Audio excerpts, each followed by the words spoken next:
Ingat-ingat enggak sih. Kalau pas taman bermain, ingetnya sedih, gak mau sekolah. Sampai nangis-nangis di depan gerbang sekolah gitu. Tapi semakin gede semakin semangat sih mau ke sekolah. Apalagi kalau ada teman-teman baru dan udah beli alat tulis gemes-gemes gitu yang baru-baru buat nyatet, buat belajar gitu. Hari pertama masuk sekolah, yang aku rasain itu excited dan ngantuk. Ngantuk karena itu kan aku pertama kali sekolah jauh ya. Jadi aku harus berangkat ekstra pagi dan masih agak gelap gitu. Jadi ya ngantuk.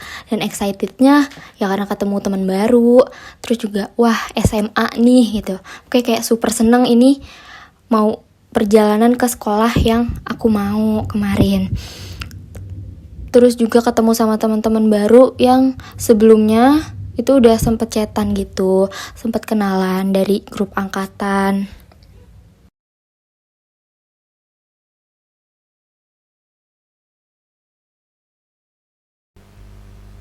Pernah. Nah, sekolahku dulu itu waktu SD dan SMP itu beda. Jadi karena SD ku nggak ada SMP-nya dan di kelas aku yang baru itu yang ku kenal tuh cuma 2 orang. Jadi waktu itu aku berusaha buat aktif di kelas biar cepet kenal banyak orang, kenal gurunya juga gitu. Banyak-banyak senyum juga biar nggak dianggap anak baru yang jutek gitu. Ramah, harus ramah ke teman-teman baru. Waktu jauh sebelum hari pertama masuk sekolah, aku sempat deg-degan juga mau ketemu teman baru dan lingkungan baru.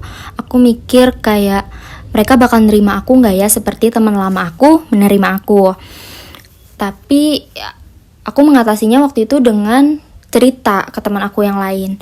Katanya kalau teman-teman SMA itu pola pikirnya bisa lebih dewasa sih, pasti bisa kok diterima kayak gitu. Namun setelah aku melewati hari pertama sekolah, aku malah ngerasa cemas, ngerasa nggak bisa adaptasi di sana. Terus aku nangis, pokoknya aku super cemas. Aku ngatasinnya ya nangis. Dan setiap weekend pasti aku ketemu teman-teman lama aku untuk ya biar aku nggak sedih lagi, nggak nangis-nangis lagi. Pokoknya aku alihkan gitu deh. Sampai aku juga sempat cerita ke guru BK di SMA aku di masa-masa aku sulit adaptasi itu.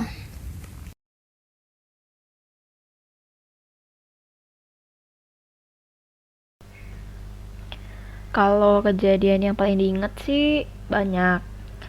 Mulai dari pas SMA itu mencalonkan diri jadi ketua OSIS, debat, orasi gitu-gitu, sampai yang sesimpel duduk-duduk pas pelajaran olahraga di lapangan gitu, bukannya malah olahraga, malah duduk-duduk. Tapi yang paling lucu, yang paling diingat itu dulu waktu tahun 2019 itu ada pelantikan menteri kabinet baru. Nah, itu kami sekelas nonton bareng pakai laptop sekolah pas nggak ada gurunya gitu, jadi jam kosong dalam tanda kutip gitu, harusnya ada tugas, kita malah nonton pelantikan menteri. Itu seru banget. Terus kita pada wow wow menterinya ada di Makarim gitu. Kayak gitu wis utama. Hal yang gak bisa aku lupain selama jadi siswa atau siswi. Ini lucu. Masa sekolah itu kan gak cuma SMA ya. Yang gak bisa aku lupain dan aku masih gak percaya sih aku jadi ketua OSIS. Tapi pas SMP kayak wah gitu. Sebenernya banyak yang gak bisa dilupain di masa sekolah tuh. Terutama dari kayak banyak-banyaknya event yang seru sama teman-teman, dari mulai go to kampus, terus pensi sekolah dan acara-acara lainnya, itu sulit dilupain menurut aku. Tapi yang berkesan dan kayak aku masih nggak nyangka itu aku jadi ketua OSIS.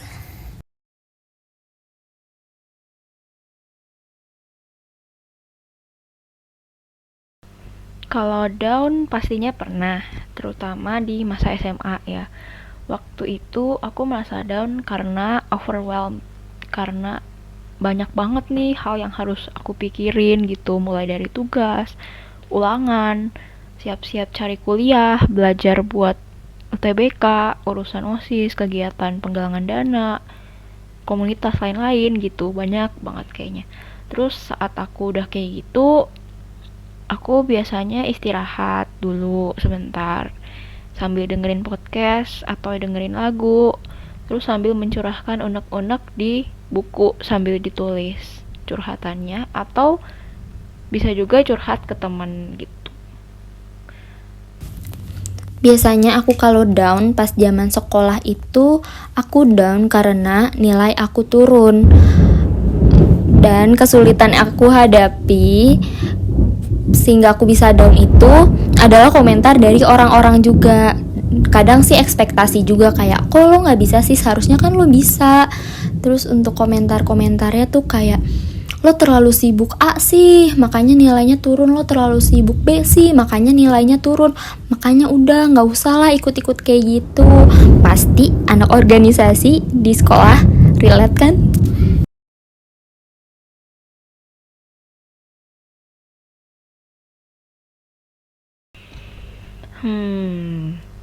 Karena aku baru lulus bulan lalu nih, aku belum tahu nih bedanya apa sekolah sama lulus sekolah. Tapi kalau untuk sekarang sih less stress karena nggak ada deadline kayak biasa gitu kan. Jadi tapi nggak tahu sih ya kalau nanti udah masuk kuliah, katanya sih sama sulitnya dengan waktu sekolah, bahkan lebih sulit gitu. Perbedaan yang dirasain setelah lulus sekolah, yang pertama yaitu ribet. Kalau dulu SMA kita masih pakai seragam, Senin sampai Jumat ditentuin seragamnya, nggak pusing milih baju. Dan kalau kuliah kita pakai baju sendiri, kita ngerasa nggak punya baju, jadi bingung deh tuh mau pakai baju apa. Terus selain itu perbedaannya keseriusan. Karena pas masih SMA tuh kalau misalnya banyak tugas pun masih bisa ketawa sama teman-teman, masih bisa sekolah main-main. Sedangkan kalau kuliah tuh kalau udah pusing tugas, ya udah pusing aja tugas gitu, kayak ngerasa nggak punya waktu buat ngapa-ngapain lagi. Cara aku ngatasinnya, ya aku bagi-bagi waktu dengan baik sih.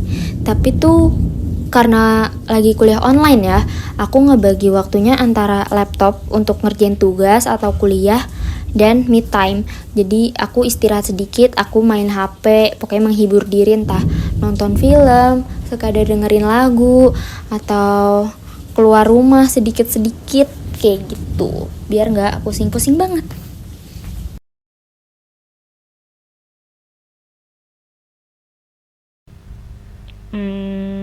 Buat aku yang dulu, aku mau bilang, hai Karmel, lu gak usah ragu-ragu lagi ya ambil keputusan buat diri lu sendiri. Karena semua itu gak ada yang salah kok. Nanti lu bakal belajar dan berkembang dari situ. Daripada nantinya lu menyesal, kayak diri lu yang sekarang ini, lebih baik diambil aja gitu kesempatannya. Itu sih paling yang pengen gue bilang ke diriku yang dulu. Karena diri aku yang dulu itu sering takut keluar dari zona nyaman, takut mencoba sesuatu yang baru gitu, jadinya menyesal deh di akhir. Ya klise. Widya, makasih udah survive di masa-masa sulit kamu pas masih sekolah. Terus juga seharusnya kamu bisa lebih serius lagi untuk memenuhi harapan yang kamu punya selama masa sekolah. But it's okay, karena gak bakal ada Widya yang sekarang tanpa Widya yang dulu. Makasih banget udah survive, karena banyak banget yang dilewatin, hal-hal berat. Dan makasih juga udah mau menikmati masa-masa itu dengan baik. Jadi masa-masa sekolah itu gak berjalan secara sia-sia. Jadi kamu tetap bisa menikmati keseruannya. Terima kasih.